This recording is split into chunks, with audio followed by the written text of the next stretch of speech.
Welcome back to Mass Appeal. Each year at this time, it happens every year. Parents of college students and high school seniors, they go into panic mode about how to pay for college, mostly because of this darn governmental form. Here to talk about that form, we have college planning expert Paul Hemphill. He's here from planningforcollege.com and so much more. It's a pleasure to have you here. The form is the FAFSA form, is that correct? Yes, it is. What does it mean and why is it so important? Well, it's an acronym that means free application for federal student aid. And the reason why it's important is that if you need money for college and you can't afford what it is the government says you can afford from the information that you provide on the form, you have to fill out the form so that the schools can see exactly what your financial situation is, so that they can decide how much financial aid they're going to offer you.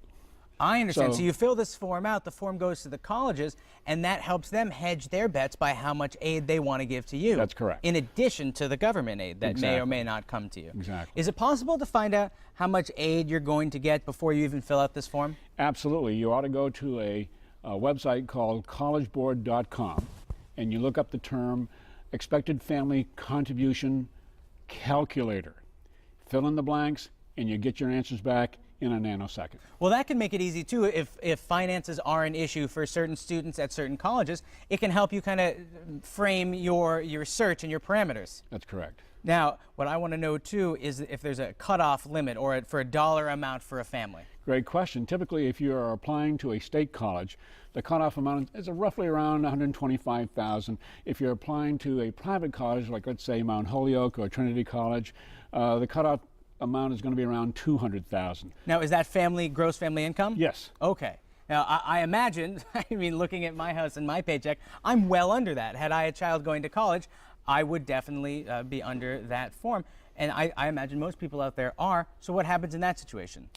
Well, basically, you're going to be filling out the form, and you want to be sure to avoid a lot of mistakes, which I see all the time. For example, you do not want to list your retirement account as an investment. And that's what a lot of parents do, and they make that mistake, and the colleges assess that so-called investment that you put up as a figure at 5.5%. So you could lose a lot of financial aid by doing that, in other words, McDonald's is an investment, but your retirement is not an investment. Exactly. Investing in stocks, yes, that's an investment, but yeah, your 401k, that's not an investment. That's money that you'll need later on to live. Exactly. And I had a parent who decided that, for example, one of the questions from the student is, how much money do you have in your savings account? And she decided that she was going to put $10,000 on that line for her student. And I called her and I said, do you realize that the colleges will penalize you in the form of deducting financial aid at the rate of 50% of what is in your student's bank account? Huh. Yeah, so that's $5,000. So I said, if I didn't catch that, you would have paid another $5,000 in college fees that you never would have known that you could have saved. Now, Paul, people out there say they're watching the show, but they're doing all right. Their parents might be millionaires. Does the FAFSA form still work for them, and can it still cut them a little bit of a break? Oh, absolutely. Bill Gates qualifies for financial aid. Really? Oh, yeah.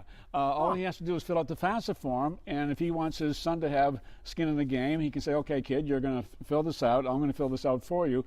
And the school is going to give you $5,500 in financial aid. But one of the things that's really interesting about your question is that the last question on the FAFSA form will ask you to list your colleges that you're applying to. Exactly, okay? And rank them in order, right. Is that right? So what happens is the colleges have caught on to the fact that the students will list them in the order of their preference.